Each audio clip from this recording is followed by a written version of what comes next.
Welcome to deals Kerala.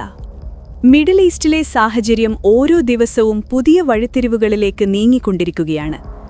ലോകശ്രദ്ധ മുഴുവൻ ഇപ്പോൾ കേന്ദ്രീകരിച്ചിരിക്കുന്നത് ഇറാൻ-അമേരിക്ക ബന്ധങ്ങളിലും അതിനോടനുബന്ധിച്ചുള്ള സൈനിക രാഷ്ട്രീയ നീക്കങ്ങളിലുമാണ്.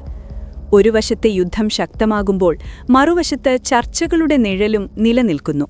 ഈ പരസ്പര വിരുദ്ധ അവസ്ഥയാണ് ഇന്നത്തെ അന്താരാഷ്ട്ര രാഷ്ട്രീയത്തെ കൂടുതൽ സങ്കീർണമാക്കുന്നത്. ഇപ്പോൾ പുറത്തുവന്ന പ്രധാന വിവരങ്ങളിലൊന്നാണ് ഡൊണാൾഡ് ട്രംപ് നടത്തിയ പ്രഖ്യാപനം. ഇറാനിലെ വൈദ്യുത കേന്ദ്രങ്ങൾക്കെതിരായ അമേരിക്കൻ ആക്രമണം താൽക്കാലികമായി നിർത്തിവെച്ചതായി അദ്ദേഹം അറിയിച്ചു. ഏപ്രിൽ 6 വരെ ഈ നിർത്തിവെപ്പ് തുടരുമെന്നാണ് ട്രംപ് വ്യക്തമാക്കിയിരിക്കുന്നത്. ഈ തീരുമാനത്തിന് പിന്നിൽ 2 പ്രധാന കാരണങ്ങളാണ് അദ്ദേഹം ചൂണ്ടിക്കാട്ടിയത്. ഒന്നാമതായി, നിലവിൽ നടക്കുന്ന ചർച്ചകളുടെ പുരോഗതി. രണ്ടാമതായി, തെഹ്റാന്റെ അഭ്യർത്ഥന. എന്നാൽ ഇതേ സമയത്ത് ഇറാന്റെ പ്രതികരണം അതീവ കടുപ്പമുള്ളതായിരുന്നു. അമേരിക്കയുമായി യാതൊരു തരത്തിലുള്ള ചർച്ചയും നടക്കുന്നതല്ലെന്നും പോരാട്ടം തുടരുമെന്നും ഇറാൻ ശക്തമായി ആവർത്തിച്ചു. അമേരിക്ക സമർപ്പിച്ച 15 ദിവസത്തെ വെടിനിർത്തൽ നിർദ്ദേശം ഇറാൻ തള്ളിയതായും റിപ്പോർട്ടുകൾ പുറത്തുവന്നു. അതായത്, വാക്കുകളിൽ മാത്രം സമാധാന സൂചനകൾ ഉണ്ടായാലും യാഥാർത്ഥ്യത്തിൽ യുദ്ധം തുടരുന്നു എന്നതാണ് ഇപ്പോഴത്തെ വാസ്തവം. ഇതിനിടെ യുദ്ധത്തിന്റെ മാനവിക വില വളരെ ഭീകരമായ രീതിയിൽ ഉയരുകയാണ്. യുഎസും ഇസ്രയേലും ചേർന്ന് നടത്തുന്ന ആക്രമണങ്ങൾ ശക്തമായി തുടരുന്നതിനിടെ മരണസംഖ്യ 1900 കടന്നു എന്നാണ് റിപ്പോർട്ടുകൾ സൂചിപ്പിക്കുന്നത്. ഓരോ ദിവസവും നിരപരാധികളായ ജനങ്ങൾ ജീവൻ നഷ്ടപ്പെടുന്ന സാഹചര്യം അന്താരാഷ്ട്ര സമൂഹത്തെ ആശങ്കപ്പെടുത്തുകയാണ്. ട്രംപ് മറ്റൊരു വിവാദ പരാമർശവും നടത്തി. ഇറാന്റെ നേതാക്കൾ ഒരു കരാറിനായി യാചിക്കുന്നുവെന്നായിരുന്നു അദ്ദേഹത്തിന്റെ അവകാശവാദം.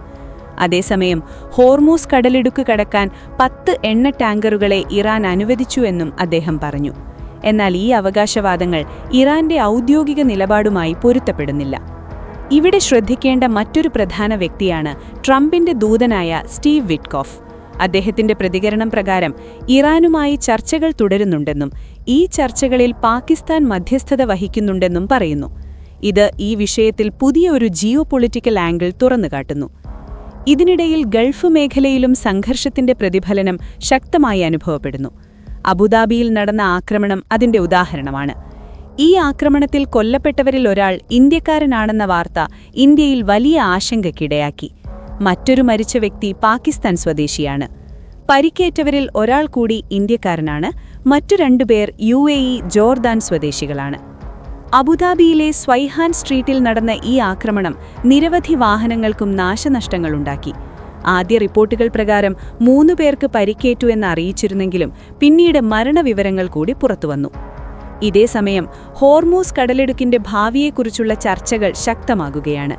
ലോകത്തിലെ എണ്ണ വിതരണത്തിന്റെ ഏകദേശം 1/5 ഈ കടലിടുക്കിലൂടെ കടന്നുപോകുന്നതുകൊണ്ട് അതിന്റെ സുരക്ഷ ആഗോള സാമ്പത്തിക വ്യവസ്ഥയ്ക്ക് നിർണായകമാണ്.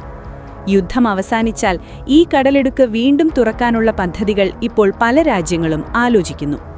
ഈ പശ്ചാത്തലത്തിൽ ഫ്രാൻസ് വലിയ നീക്കങ്ങൾ ആരംഭിച്ചിട്ടുണ്ട്. ഫ്രാൻസിന്റെ സൈനിക മേധാവി ഏകദേശം 35 രാജ്യങ്ങളുമായി ചർച്ച നടത്തിയെന്ന് റിപ്പോർട്ടുകൾ പറയുന്നു.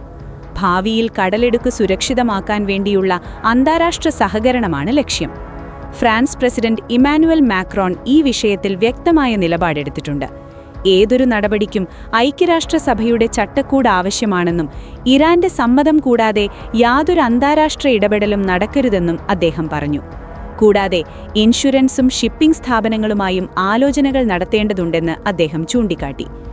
സൈനികമായി ഫ്രാൻസ് ഇതിനകം സജ്ജീകരണങ്ങൾ ആരംഭിച്ചിട്ടുണ്ട്. അവരുടെ വിമാനവാഹിനി കപ്പൽ ആക്രമണ സംഘത്തെ കിഴക്കൻ മെഡിറ്ററേനിയൻ മേഖലയിലേക്ക് വിന്യസിക്കുകയും 2 ഹെലികോപ്റ്റർ കാരിയറുകളും 8 യുദ്ധക്കപ്പലുകളും തയ്യാറാക്കുകയും ചെയ്തു. ഇതിനോടൊപ്പം ബ്രിട്ടനും സജീവമായി രംഗത്തെത്തിയിട്ടുണ്ട്. പ്രധാനമന്ത്രി കെയർ സ്റ്റാർമർ ഈ ദൗത്യം വളരെ ബുദ്ധിമുട്ടാണെന്ന് തുറന്നു പറഞ്ഞു. ആദ്യഘട്ടത്തിൽ മൈൻ നീക്കം ചെയ്യലായിരിക്കും പ്രധാന ലക്ഷ്യമെന്നും പിന്നീട് ടാങ്കറുകൾക്ക് സുരക്ഷ നൽകുന്ന 2ാം ഘട്ടത്തിലേക്ക് കടക്കുമെന്നും ബ്രിട്ടീഷ് പ്രതിരോധ ഉദ്യോഗസ്ഥർ അറിയിച്ചു. എന്നാൽ ഇവിടെ ഒരു വലിയ വെല്ലുവിളി നിലനിൽക്കുന്നു: മൈൻ നീക്കം ചെയ്യാനുള്ള ശേഷി. റിപ്പോർട്ടുകൾ പ്രകാരം അമേരിക്കയ്ക്ക് ഈ മേഖലയിൽ പര്യാപ്തമായ ശേഷിയില്ല. അതിനാൽ തന്നെ അന്താരാഷ്ട്ര സഹകരണം നിർബന്ധമാണ്. ഇതിനിടയിൽ ഇറാന്റെ ആഭ്യന്തര രാഷ്ട്രീയവും വലിയ മാറ്റങ്ങളിലൂടെയാണ് കടന്നുപോകുന്നത്.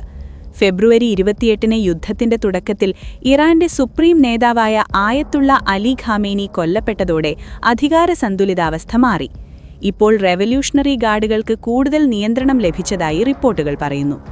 ഇത് ഇറാന്റെ ആണവ നയത്തിലും പ്രതിഫലിക്കുന്നു. രാജ്യത്തിനുള്ളിൽ ആണവ ബോംബ് പരീക്ഷിക്കണമെന്ന ആവശ്യം ശക്തമായി ഉയരുന്നുണ്ട്.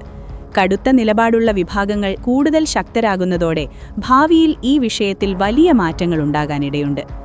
അതേസമയം സൈനിക തലത്തിൽ അമേരിക്ക കൂടുതൽ ആക്രമണപരമായ പദ്ധതികൾ ആലോചിക്കുന്നുണ്ട്. ഇറാന്റെ പ്രധാന എണ്ണ കേന്ദ്രമായ ഖാർഗ് ദ്വീപ് പിടിച്ചെടുക്കാനുള്ള സാധ്യതകളാണ് ഇപ്പോൾ പരിശോധിക്കുന്നത്. ഈ ദ്വീപ് ഹോർമൂസ് കടലിടുക്കിൽ നിന്ന് ഏകദേശം 300 മൈൽ വടക്ക് പടിഞ്ഞാറായി സ്ഥിതി ചെയ്യുന്നു. അതുപോലെ വലിയ ടാങ്കറുകൾക്ക് ഡോക്ക് ചെയ്യാൻ അത്ര ആഴമുള്ള പ്രദേശവുമാണിത്. മാർച്ച് മധ്യത്തോടെ അമേരിക്കൻ സൈന്യം ഇതിനകം ഖാർഗ് ദ്വീപിനെതിരെ ആക്രമണം നടത്തിയിരുന്നു.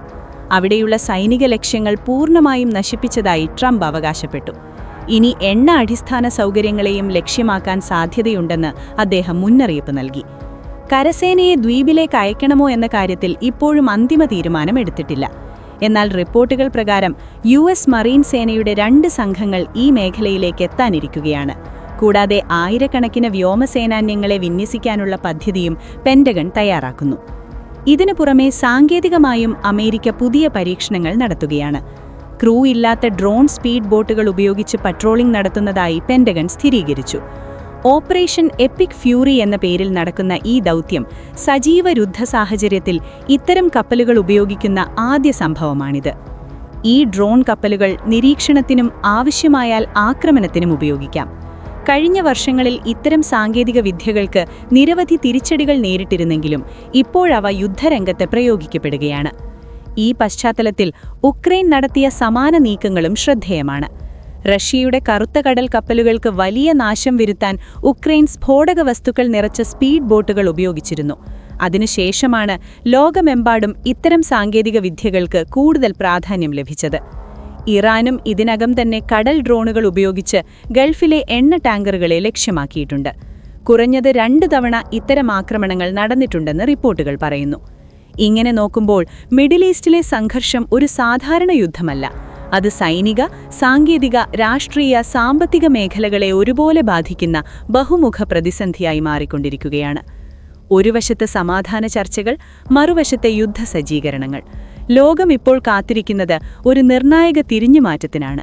ഈ സംഘർഷം സമാധാനത്തിലേക്കോ അല്ലെങ്കിൽ കൂടുതൽ വലിയ യുദ്ധത്തിലേക്കോ നീങ്ങുമോ എന്നത് അടുത്ത ദിവസങ്ങളിലാണ് തീരുമാനിക്കപ്പെടുക. International desk, deals Kerala.